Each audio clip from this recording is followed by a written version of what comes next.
तमय चल जगता ते प्रतिकूल ऐसो ज्ञान विवेक है सब साधन को आत्मज्ञान अज्ञान से है मिथ्या प्रति जगत स्वप्न नवनीलता रजिभुजंग की सच्चिदानंद भगवान जय।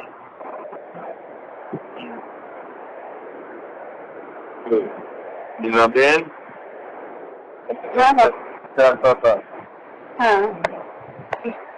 જગતની અંદર બ્રહ્મની સ્થિતિ બન્યા છતાં પણ જગતના જે વ્યવહારોની અંદર અનુકૂળ પ્રતિકૂળતા આવે છે તો ત્યાં કેવી રીતે આપણને જીવવું એમ?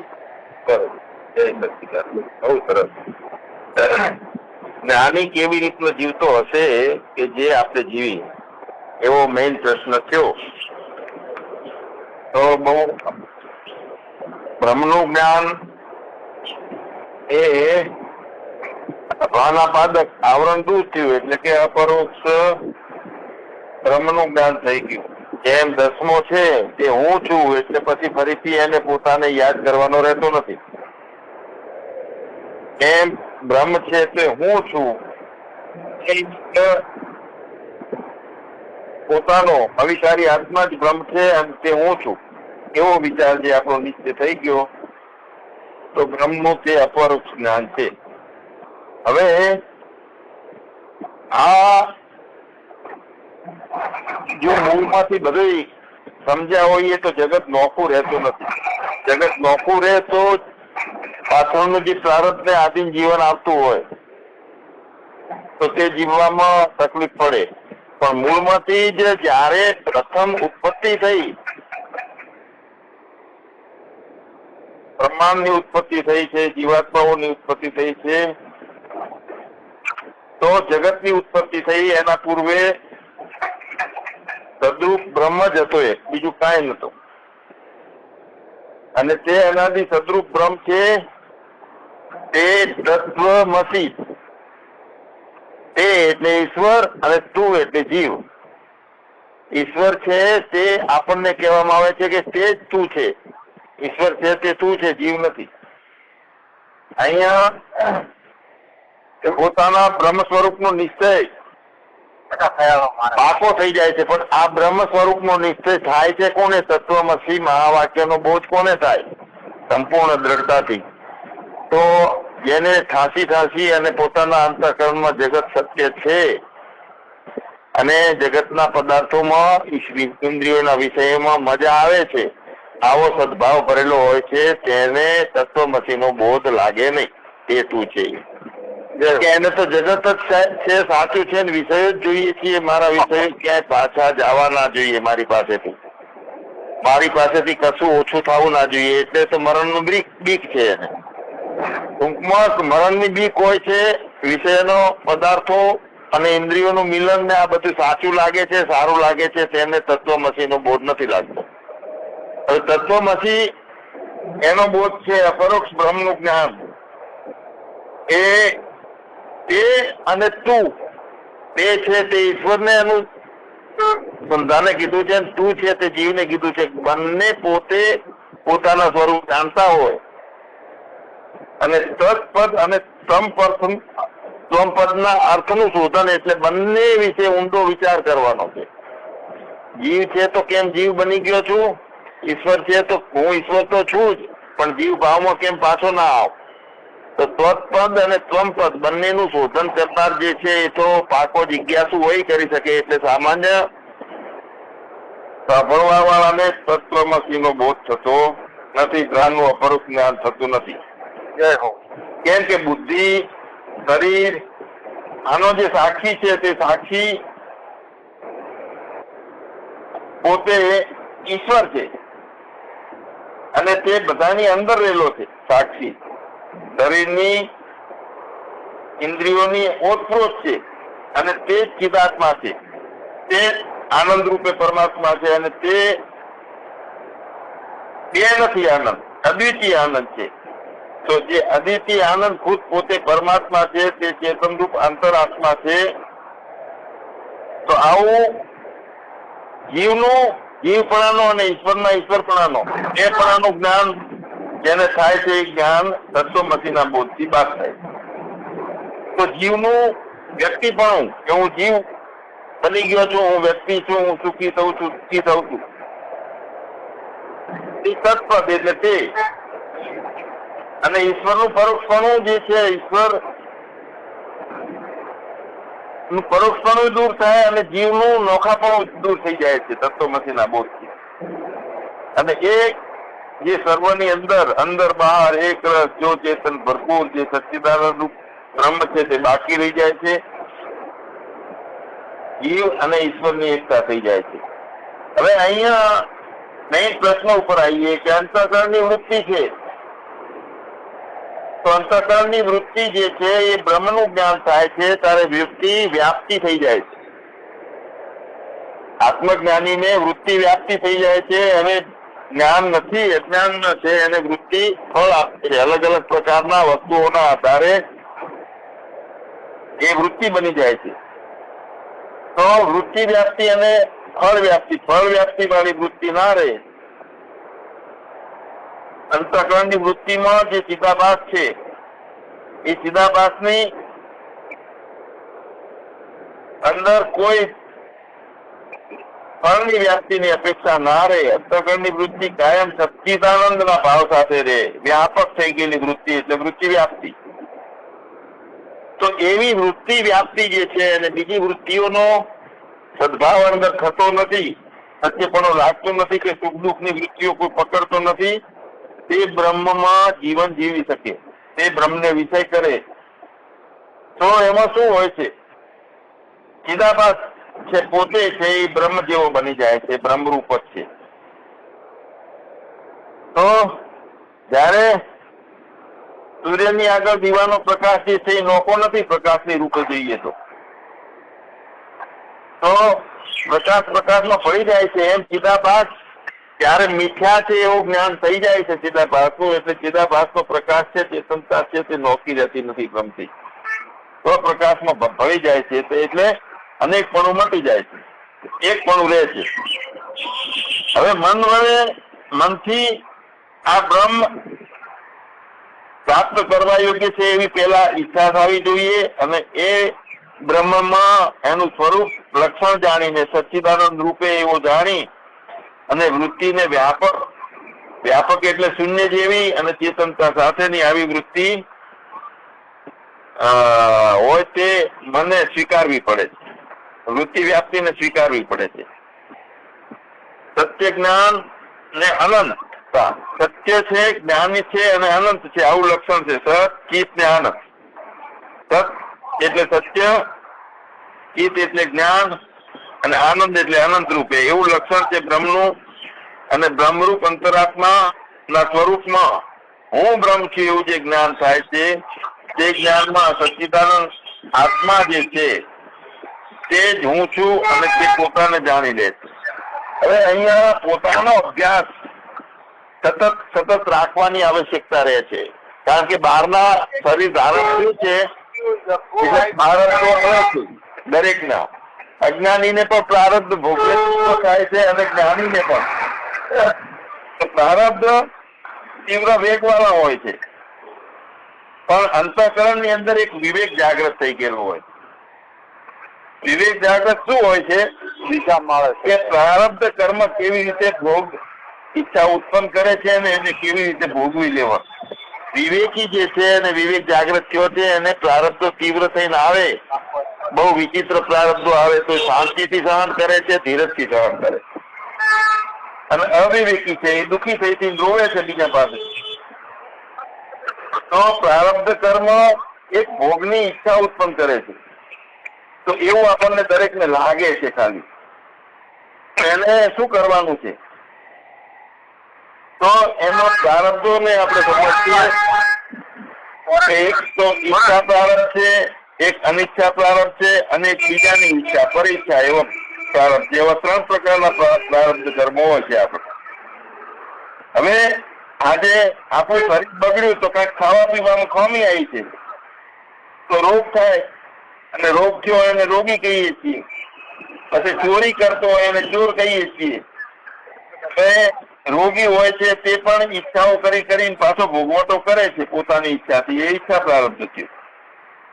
હવે ચોર છે રાજા નહીં, તિજોરી તોડવા જાય છે અને ખબર છે પકડી જઈશ તો મૃત્યુની સજા થશે, પણ છતાં ઈચ્છા કરી અને પ્રારબ્ધ છે એટલે ઈચ્છાઓ કરાવે અને ચોરી કરવા મૂકે છે.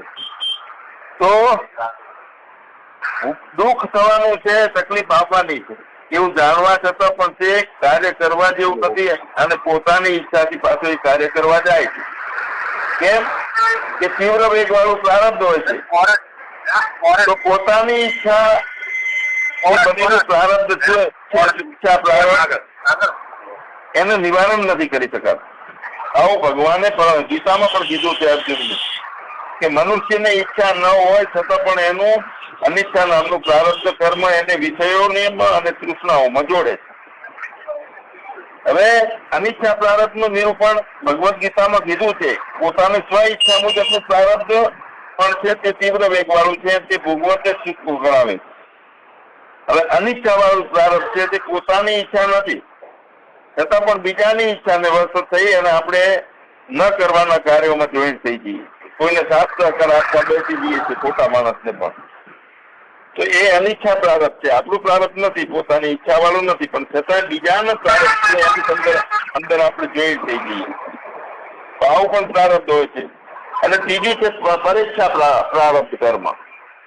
તો જ્ઞાનીની ઈચ્છા અજ્ઞાનીની ઈચ્છા જેવી હોતી નથી. જ્ઞાનીની ઈચ્છા બ્રહ્મ જ્ઞાનના કારણે બધી ઈચ્છાઓ બાદ પામેલી ગયેલી હોય છે. અને આખું જગત મિથ્યા છે એવો ભાવ દ્રઢ થઈ ગયેલો હોય છે. તો આવું જ્ઞાન આપણને થાય અને તીવ્ર વેગ વાળા પ્રારબ્ધ કર્મો સામે આવતા હોય તો એ ભોગવવા પડે છે, પણ એને ભોગવટો જેવું નથી લાગતું. અલ્પ દુઃખ આપે છે, થોડું દુઃખ આવે.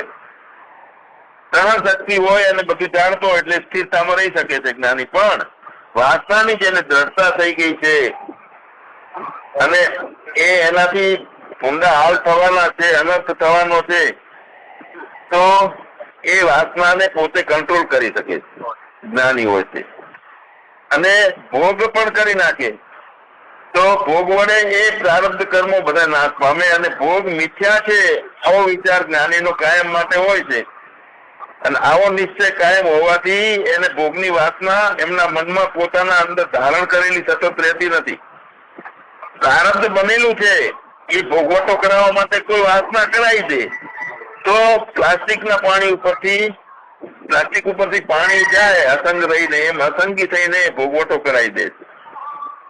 પણ અજ્ઞાની છે એને તો એવું જ થાય છે કે મારા ભોગ મને સતત મળતા રહે, મારા ભોગનો નાશ ના થાય, મારા પ્રિય વિષયો છે કાયમ માટે મારા માટે પ્રિય બની રહે. આવી વારંવાર એની વૃદ્ધિ થતી જાય છે વાસનાઓની. મારા જે વિષયોનો મારે ભોગવટો કરવો છે, મારે મેળવવું છે, પ્રાપ્ત કરવું છે, વિષયો ભોગવવા છે, એમાં કોઈ પણ જાતનું વિઘ્ન ના આવવું જોઈએ. એટલે તો એ જે વિઘ્ન આવતો એવા લોકોના અંદર ખાનગીમાં ખૂનો કરાવી નાખે છે. પોતામાં કોઈ વાંધો ના આવવો જોઈએ અને જે નડતો એને વચ્ચેથી બાદ કરી નાખો કે.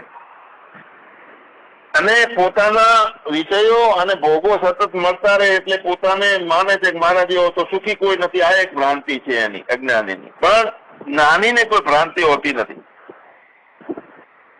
કારણ ભવિષ્યમાં થનારા સુખ દુઃખ પણ નિવૃત્ત થનારા નથી આવું અજ્ઞાની માને છે. અને ભવિષ્યમાં કોઈ પ્રાપ્ત થવાનું છે સુખ દુઃખ,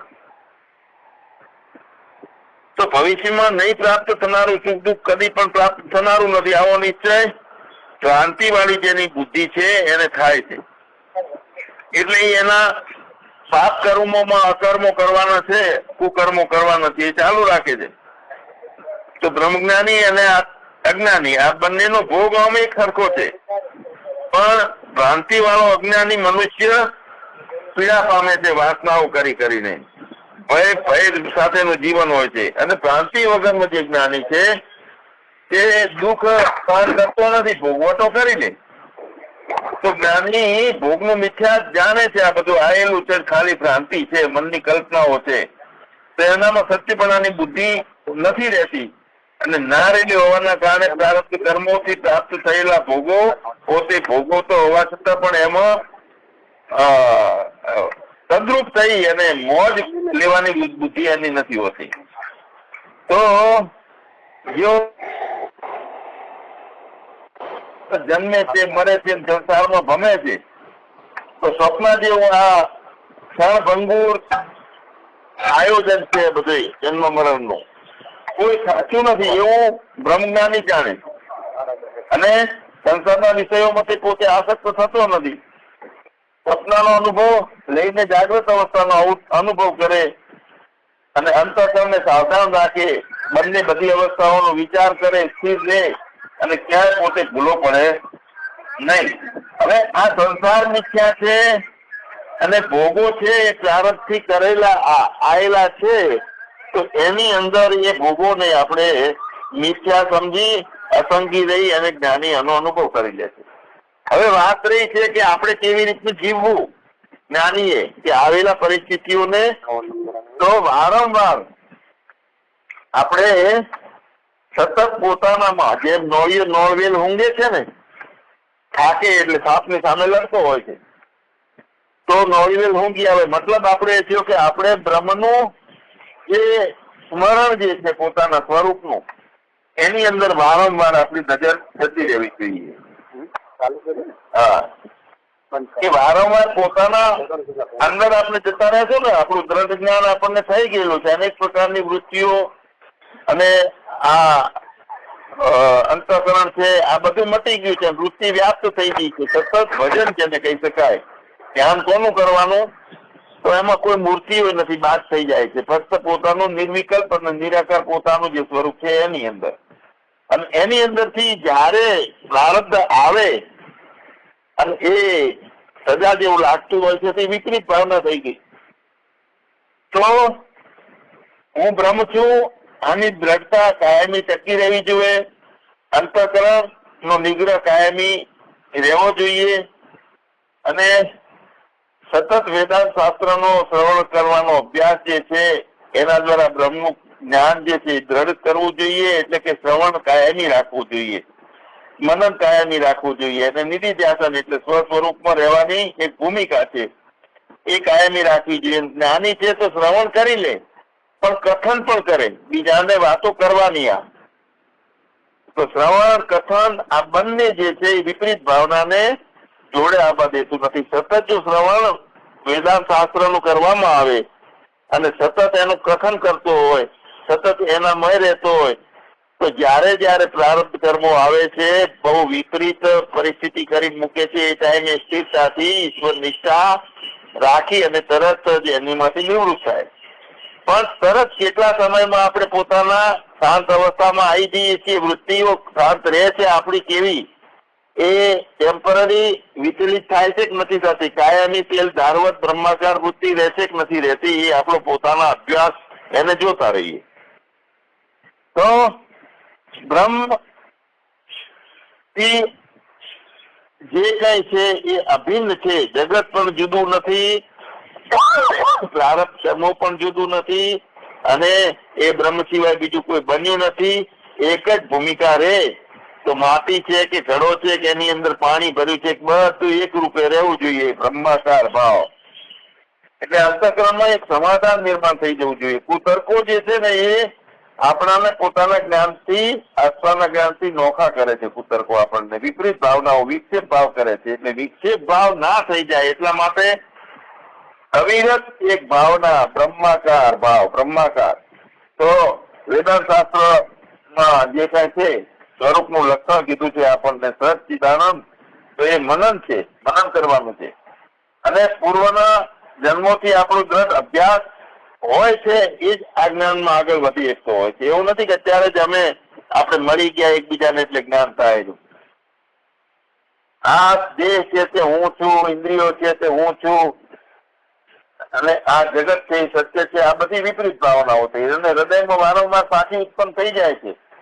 તો અંતઃકરણની અંતઃકરણની પોતાના સ્વરૂપમાં એકાગ્રતા કરવી, તો જ આ વૃત્તિઓ વારંવાર જે નિર્માણ થઈ જાય છે વિપરીત ભાવનાની, એ દૂર થાય.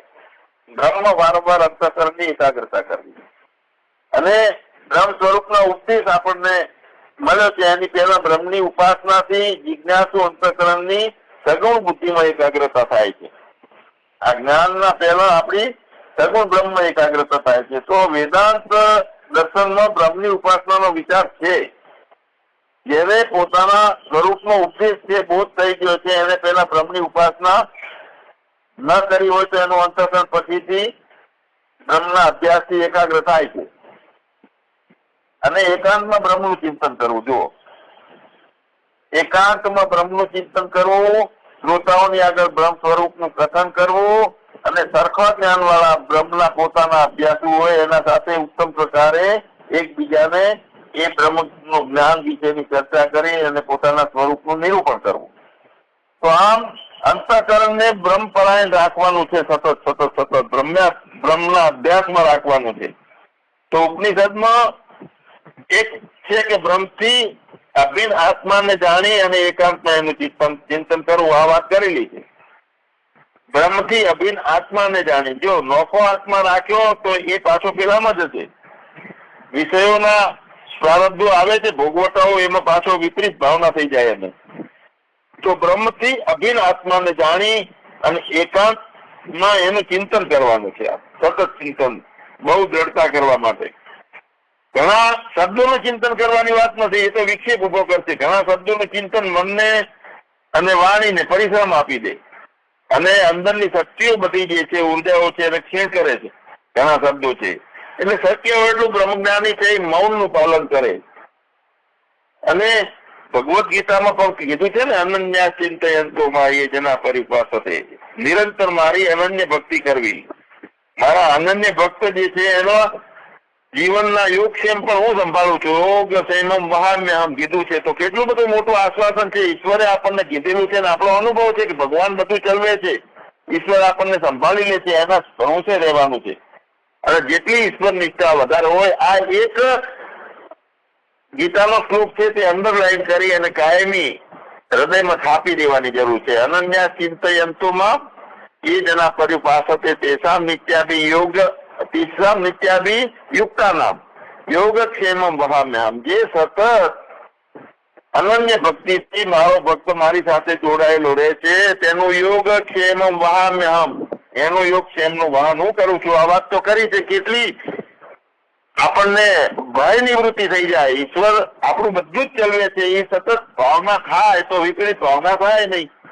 તો વિપરીત ભાવનાની નિવૃત્તિ કરવાની હોય, જેટલી થતી હોય એટલી તાત્કાલિક, તરત જ. અને આત્મ સ્વરૂપમાં અંતઃકરણની એકાગ્રતા, સમત્વયોગ, બધું હરખું છે. અંતઃકરણ નથી, હું જ છું, મેરે અપને સિવા કુછ નહીં. તો વિપરીત ભાવના એટલે કે જે વસ્તુ જેવી છે અને એવી રીતની નહીં સમજી અને વિપરીત સમજવી, એ વિપરીત ભાવના કહેવાય. અંતરાત્મા, સ્થૂળ શરીર, ઇન્દ્રિયો, પ્રાણ અને અંતઃકરણ થી કેવળ નોખો છે, ભેગો નથી. જગત આમ પારમાર્થિક દ્રષ્ટિએ મિથ્યા છે, છતાંય સ્થૂળ આપણું શરીર છે, આપણી ઇન્દ્રિયો છે, એ આત્મા જ છે, બીજું કાંઈ નથી. અને પ્રતીક થતું આ જગત જે છે એ પૂર્ણ જ્ઞાની છે. એને કોઈ મિથ્યા નથી, કોઈ સત્ય નથી, અસત્ય નથી, વિલક્ષણ છે. તો વિપરીત ભાવનાની અંદર સત ને અસત બંનેનો નિવેડો આવી જાય. તો અંતઃકરણની આપણી સ્થિરતા, ઘણી વખત આપણે કહીએ છીએ ને કે તન સ્થિર, મન સ્થિર, પવન સ્થિર, નુરત સુરત સ્થિર હોય. કહત કબીર વા પલક કો કલક ન પહોંચે કોઈ. આપણી વૃત્તિઓની સ્થિરતા, તે ધાર્મિક સ્થિરતા ક્યારે રહે કે વિપરીત ભાવના જે છે, હું મારે ભોગવાનું આવ્યું, હું દુઃખ આવે રહ્યું, તો આને સ્થિર સાંભળાની જેમ ઉભા રહીને જુઓ. આવે છે એ સહજતાથી, સરળતાથી ભોગવી લો. ભોગવવા પણ અંદર રહેતું નથી અને ભોગવાઈ જાય અને આઈ અને જતું રહે. પણ પોતાના સ્વરૂપનું ભૂલવાની વાત જે આવે છે તે આપણને નુકસાન કરે છે. વારંવાર આ પ્રારબ્ધ કર્મોના વેગ એવા હોય છે કે પોતાને વિચલિત કરી દે પોતાના સ્વરૂપમાંથી, દુખી દુખી કરી નાખે, તો દુઃખ રહેતું નથી. જેમ દીવો સ્થિર હોય છે અથવા આપણે મૂર્તિમાં સામે ધ્યાનમાં બેઠા હોઈએ છીએ તો કેટલી સ્થિરતા હોય છે, તો આવી સ્થિરતા પોતાના સ્વરૂપની હોવી જોઈએ. બ્રહ્મનું ચિંતન સતત રાખીએ તો કોઈ પણ પ્રકારનો એમાં નિયમ રાખવાની જરૂર નથી. જયારે જયારે ભૂખ લાગે એમ આપણે ભોજન લઈએ છીએ, તેમ જિજ્ઞાસુ જયારે જયારે વિપરીત ભાવના એને ઉત્પન્ન થાય ત્યારે ત્યારે એને બ્રહ્મ ભાવના કરી લેવી. પોતાના ખાનિયામાં જતું રહેવું, નોળીઓ નોળવેલ ઊંઘવા જાય પોતાને ચેકિંગ કરી લેવું, તો એમાં શું મનની અંદર ચંચળતા નહીં ઉભા થાય, સંશયો નહીં ઉભા થાય. હવે ચંચળતા અને સંશય ઉભા થાય છે એટલે અનાત્મામાં આપણે પાછા જતા રહીએ છીએ આત્માને છોડીને. તો બ્રહ્મ ભાવના કરવાથી મનને રોકવાનો કોઈ પ્રયત્ન કરવો પડતો નથી. મનની અંદર મન આખું ઉડી જાય ને મનની અંદર જે કઈ સંશય વિપરે છે એ બધા ઉડી જાય. કોટા બાવલ હોય, કોટા વાગતા હોય તો કેટલા હજારો કોટા વાગતા હોય, પણ કોટાને બંધ કરવા મૂળમાંથી ઉખાડીને બાવલ ફેંકી દો, ઉકેલી જશે કોટા. એમ આ આત્મા રૂપે જે હું છું, સચ્ચિદાનંદ રૂપ છું અને જગત મિથ્યા છે, આવા નિશ્ચયમાં કોઈ દિવસ હાનિ ના આવી જોઈએ. એની અવિરત એકની એક દ્રઢ શ્રદ્ધા રહે પોતાની. એટલા માટે શ્રવણ સતત, કથન સતત, મનન સતત અને નિધિ ધ્યાસનમાં એકાંતમાં પોતાના સ્વરૂપમાં નિર્ગુણ નિરાકાર ચેતન સ્વરૂપ જે છે હું એની અંદર સ્થિતિ કરવી. જય સચ્ચિદાનંદ. હરિઓમ હરિઓમ હરિઓમ. આજે સગરમ બાપા છે, ભજન લેશો? નહીં, આજ મેળ નહીં આવે. સારું, કાંઈ